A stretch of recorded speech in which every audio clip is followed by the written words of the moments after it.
Good morning, dears. How are you all? I hope you would all be fine there.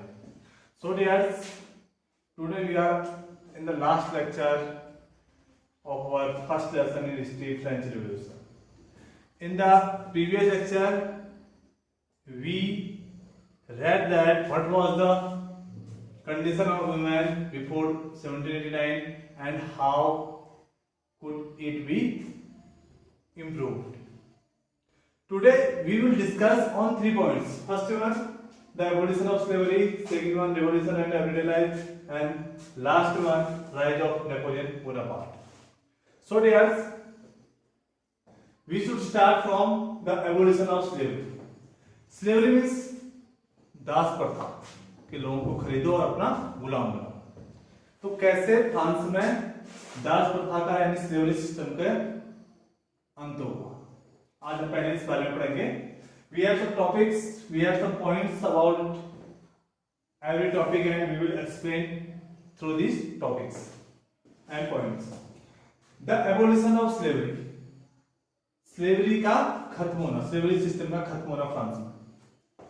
First point, the unwillingness of European to go abroad for work.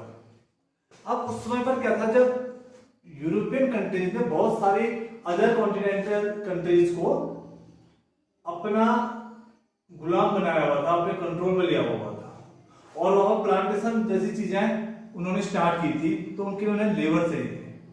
अब जो European labours थे वो लोग इन कामों के लिए जाना नहीं चाहते थे. तो the unwillingness of European to go abroad for work. वह अपने देश को छोड़कर यूरोपियनों दूसरे देशों में काम करना नहीं चाहते थे.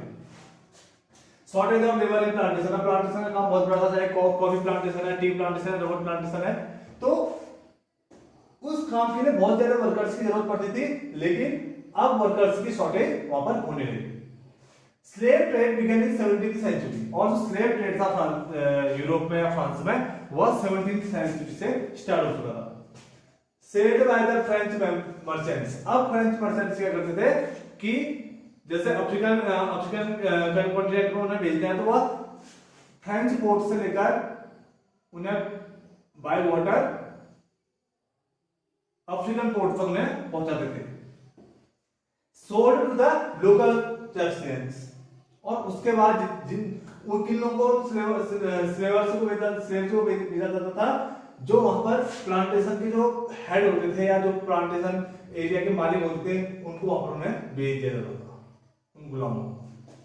Next one, packed tightly for 3 month voyage. अब फ्रांस से अफ्रीका में बाय वाटर पहुंचते में 3 टाइम्स लगते थे, तो वह कहीं भागने जाए या पानी में कूद जाए, इसके लिए 3 महीने की जब वह जर्नी होती तो उनको बहुत टाइट तरीके से बांधा जाता था. Sell to plantation owners. फिर धीरे धीरे उनको प्लांटेशन ओनर तक पहुंचाया जाता था स्लेव्स को. Long debate in national assembly couldn't pass any law. अब लोगों ने आवाज उठाई स्लेवरी सिस्टम के खिलाफ, और जो नेशनल असेंबली थी फ्रांस की, वहां पर बहुत ज्यादा इस बारे में डिबेट हुई. अब बहुत ज्यादा डिबेट हुई, उस डिबेट के बावजूद कोई भी लॉ पास नहीं हो सका. अब कोई भी लॉ पास नहीं, उसका इसका कारण क्या था? इसका कारण ये था कि जो बड़े बड़े लैंड ओनर्स होते थे या प्लांटेशन ओनर्स होते थे, वह उनका जो प्रभाव है हमेशा असेंबली में रहता था, या जो रूलर्स थे वहां पर उनके ऊपर हमेशा उनका प्रभाव रहता था, तो वह लोग उनके अगेंस्ट कोई भी लॉ नहीं बना सकते थे. Jacobian regime 1794 abolished slavery. जब 1794 में जैकोबिन का जो शासन था, वह उस शासन ने स्लेवरी सिस्टम को खत्म कर दिया था. लेकिन 10 years later, लेकिन 10 साल के बाद नेपोलियन रीइंट्रोड्यूस्ड. फिर से नेपोलियन बोनापार्ट ने से स्टार्ट कर दिया. जब नेपोलियन बोनापार्ट ने 1794 मींस 1804 में जब अपना रूल स्टार्ट किया था फ्रांस के अंदर, तो उस समय फिर से उसने स्लेवरी सिस्टम को रीइंट्रोड्यूस कर दिया. इन 1848 फाइनली एबोलिश्ड. और बहुत ज्यादा लोगों ने इस पर विरोध किया इस बात का, और 1848 में फाइनली या लीगल तरीके से इसे एबोलिश कर दिया गया और जो स्लेवरी सिस्टम था उसको खत्म कर दिया. तो यह जो पहला पॉइंट था, पहला टॉपिक था आज का हमारा, था एबोलिशन ऑफ स्लेवरी, कि किस तरह से फ्रांस में स्लेवरी सिस्टम को खत्म हुआ. अब नेक्स्ट पॉइंट भी है रिवॉल्यूशन एंड एवरीडे लाइफ. अब फ्रांस में हम लोगों ने पढ़ा था कि बहुत ज्यादा रिवॉल्यूशन, बहुत एक बड़ी अमाउंट में रिवॉल्यूशन हुआ था, एक बड़े प्लेटफॉर्म पर जो रिवॉल्यूशन हुआ था, उसका एवरीडे लाइफ जो दैनिक जीवन है, जो रोजमर्रा की जिंदगी है, उस पर क्या प्रभाव पड़ा। आफ्टर 1789 एबॉलिशन ऑफ सेंसरशिप, सबसे पहला जो 1789 में जो रिवॉल्यूशन हुआ था, उस रिवॉल्यूशन के बाद सबसे पहला जो असर पड़ा था एबॉलिशन ऑफ सेंसरशिप। पहले सेंसरशिप थी कि जो मीडिया थी वह जो भी प्रिंट करेगी वह रूलर के अकॉर्डिंग प्रिंट करेगी, लेकिन अब 1789 के बाद मीडिया पर या बुक्स पर या प्लेस पर या सॉन्ग्स पर सेंसरशिप हट चुका था।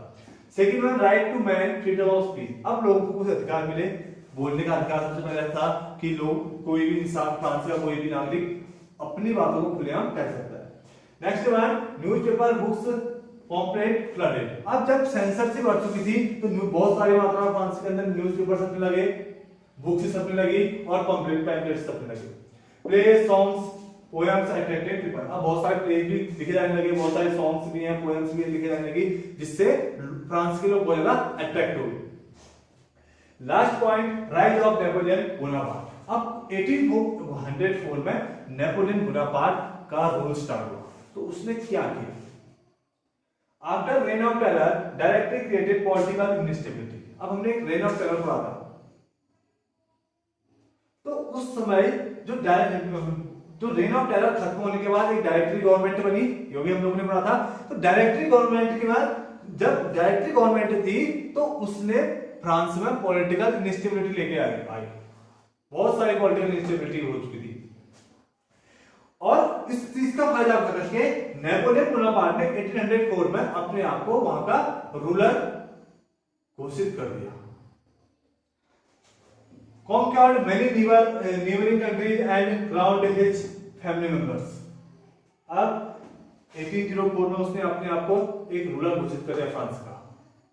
उसके बाद क्या हुआ कि उसने नीबरिंग जो छोटी छोटी कंट्रीज थी फ्रांस की, उन पर अटैक कर दिया, उन पर अपना कंट्रोल किया, उनसे वॉर जीता और अपने फैमिली मेंबर्स को वहां का क्राउन प्रिंस बना दिया या किंग बना दिया, क्वीन बना दिया।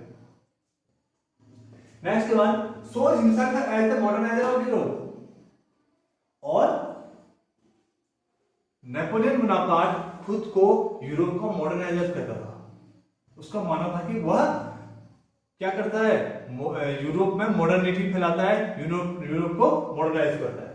Introduce many law. अब उसने कुछ लॉज इंट्रोड्यूस किए। First one, protection of private property. अब उसने एक नियम ये लेके आया कि लोगों को यह अधिकार है कि वह अपने प्राइवेट प्रॉपर्टी को प्रोटेक्ट कर सके। मींस अब लोगों को या इस बात की स्वतंत्रता थी, या इस बात की फ्रीडम थी, या इस बात के राइट उनके पास था कि वह अधिक से अधिक प्राइवेट प्रॉपर्टी को जोड़ सके। Next one, uniform system of weight and measures. और दूसरा जो पॉइंट लॉ वो लेके आए थे वो ये था कि अब पूरे फ्रांस में और उसकी जितने भी कंट्रोल्ड नेबरिंग कंट्रीज में वेट और मेजरमेंट का एक स्केल होगा। Next one, his army torture the people. अब उसका वो भी एक तानाशाह की तरह स्टार्ट हो चुका था काम करना, और उसकी आर्मी ने उस चीज का गलत फायदा उठा करके लोगों को टॉर्चर करना स्टार्ट कर दिया। और last and but at the and in 1815 he was defeated at the war of Waterloo।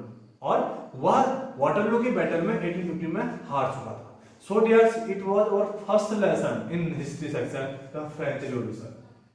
हमने पढ़ा किस तरह से फ्रेंच रिवॉल्यूशन स्टार्ट हुआ था 1789 के बाद।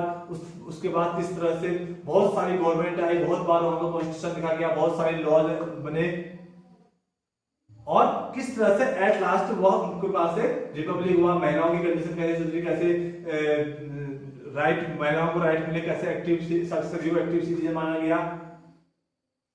सो इस लेसन में हमने बात की थी कैसे फ्रांस में एक रिवॉल्यूशन हुआ था, और फ्रांस के रिवॉल्यूशन से सिर्फ फ्रांस पर ही प्रभाव नहीं पड़ा।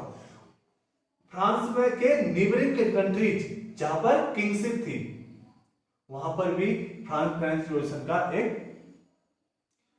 बहुत अच्छा प्रभाव पड़ा। लोगों को यह पता चला कि उन्हें भी क्या करना चाहिए, उन्हें भी रिवॉल्यूशन करना चाहिए, और उन्हें भी रिपब्लिक और डेमोक्रेसी करना चाहिए।